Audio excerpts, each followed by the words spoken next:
आधुनिक भारत की प्रथम महिला शिक्षिका माता सावित्रीबाई फुले के बारे में तमाम तरह से जो है बताया है। मैं बता दूं कि 3 जनवरी 1831 ईस्वी को देश की आधुनिक भारत की प्रथम महिला शिक्षिका सावित्रीबाई फुले का जन्म हुआ था।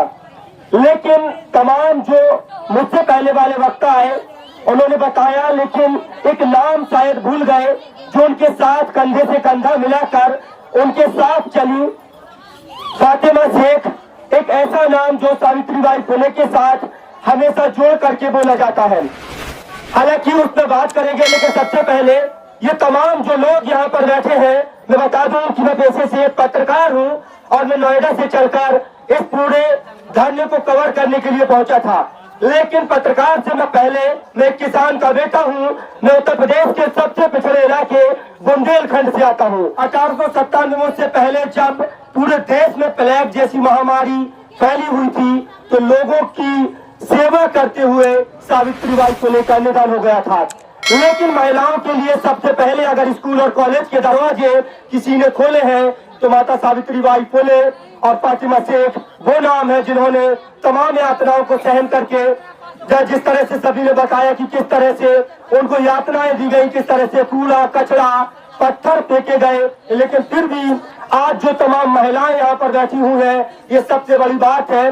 मैं उनको कोट कर देना चाहता हूँ। वो हमेशा कहती थी कि कोई भी देश, कोई भी समाज जब तक तरक्की नहीं कर सकता जब तक उस देश की महिलाएं अनपढ़ रहेगी। महिलाएं जब शिक्षित होगी, मैं कोट करना चाहता हूँ देश के प्रथम कानून मंत्री और संविधान निर्माता बाबा साहब डॉक्टर भीमराव अम्बेडकर को। वो हमेशा कहा करते थे, शिक्षा शेरनी का वो दूध है जो पिएगा दहाड़ेगा गुर्राएगा। आज ये तमाम लोग, हालांकि बहुत लोग यहाँ पर शिक्षित हो गए, बहुतों के बच्चे शिक्षित हो गए, तमाम बहनें जो है वो तमाम नौजवान साथी हैं वो शिक्षित है। और आज यही बात है कि जब इन पर बात आई है तो सब लोग यहाँ पर अपनी जमीनों को बचाने के लिए यहाँ पर उठ खड़े हुए हैं और अपनी जिंदा दिली का सबूत पेश कर रहे हैं। किसी ने कहा उसूलों पर आँच आए तो टकराना जरूरी है, उसूलों पर आँच आए तो टकराना जरूरी है, जिंदा हो तो जिंदा नजर आना जरूरी है, जिंदा हो तो जिंदा नजर आना जरूरी है। और किसी ने कहा है कि कहाँ छिपा कर रख दूं मैं अपने हिस्से की शराफत, कहाँ छिपा कर रख दूं मैं अपने हिस्से की शराफत, जिधर देखता हूँ उधर बेईमान खड़े हैं। कहाँ छिपा कर रख दूं मैं अपने हिस्से की शराफत, जिधर देखता हूँ उधर बेईमान खड़े हैं। और क्या खूब तरक्की कर रहा है मेरा देश देखिए, खेतों में अंबानी अडानी और सड़कों पर किसान खड़े हैं, खेतों में अंबानी अडानी और सड़कों पर किसान खड़े हैं। लगातार हमारा नारा रहा है, कौन बनाता हिंदुस्तान, भारत का मजदूर किसान। ये कमेरा वर्ग है, ये पूरा जो आप देख पा रहे होंगे, ये तमाम वो कमेरा वर्ग है जिन्होंने काम करके मेहनत करके जमीनों को सही करके, जो जमीनें पूरी तरह से ऊंची नीची उबड़ खाबड़ थी उनको कृषि योग्य बनाया है। ये तमाम कमेरा वर्ग आज जिस तरह से सरकार है उनका दोहन और शोषण कर रही है, ये पूरी तरह से निंदनीय है। इन लोगों की जब जमीन छीनी जाएगी, इनसे इनका घर छीना जाएगा तो ये लोग कहाँ जाएंगे।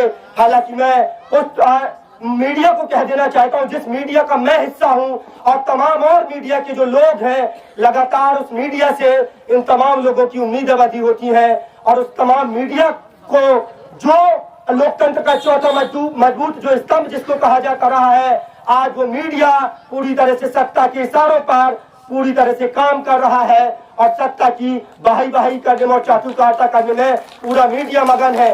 लेकिन मैं उस बहाव से अलग रह करके इस पत्रकारिता को, क्योंकि पत्रकारिता मेरा पेशा है, लेकिन मेरे अगर दादा परदादा मेरे पिताजी ने मुझे इस लायक बनाया है कि आज मैं इस मंच पर किसान भाइयों के बीच, मजदूर भाइयों के बीच अगर बोल रहा हूं तो ये उसी जमीन की वजह से, उसी कृषि की वजह से।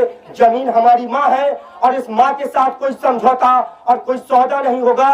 और उन तमाम पत्रकारों को मैं कह देना चाहता हूं कि आप लोकतंत्र का चौथा मजबूत स्तंभ है, आपसे समाज की तमाम उम्मीदें हैं। आप जो है इस समाज का आईना बनिए, क्योंकि लोकतंत्र का सबसे मजबूत स्तंभ आप समाज का आईना है। और समाज के बुनियादी मुद्दों को उठाना, समाज की बुनियादी समस्याओं को उठाना, ये आपका मौलिक अधिकार है, आपका राइट्स है, आप उठाइए। लेकिन तमाम जो नोएडा के सेक्टर 15 में 10 बाई 10 के कमरे में बैठे तमाम पत्रकारों को जब हिंदू मुस्लिम से फुर्सत मिलेगी, जब शमशान कब्रिस्तान से फुर्सत मिलेगी, जब तमाम और मुद्दों से फुर्सत मिलेगी, तब इन किसानों का, इन मजदूरों का, इन तमाम गरीब गुरबा लोगों का दर्द उन्हें दिखाई देगा, लेकिन उनको नहीं दिखाई देगा। पता ये कितने नेशनल मीडिया कर्मी यहाँ तक पहुंचे हैं। मुझे नहीं लगता है इन लोगों का जो आंदोलन है वो लगभग 3 महीने से लगातार जो बदस्तूर चल रहा है। इस कड़ाकी ठंड में आप, हालांकि सरकार इस बात को अपने दिमाग में और जो है दिमाग में डाल ले कि ये जो लोग यहाँ पर बैठे हैं इनका मुख्य मुद्दा अपनी जमीन बचाना है।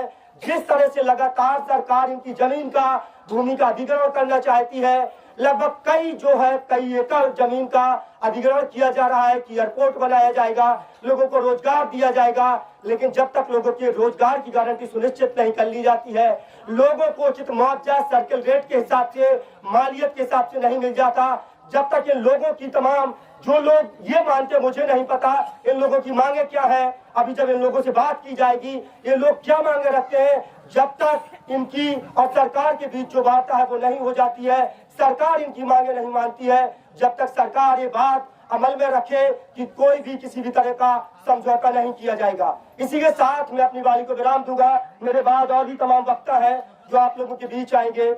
जय भीम, लाल सलाम।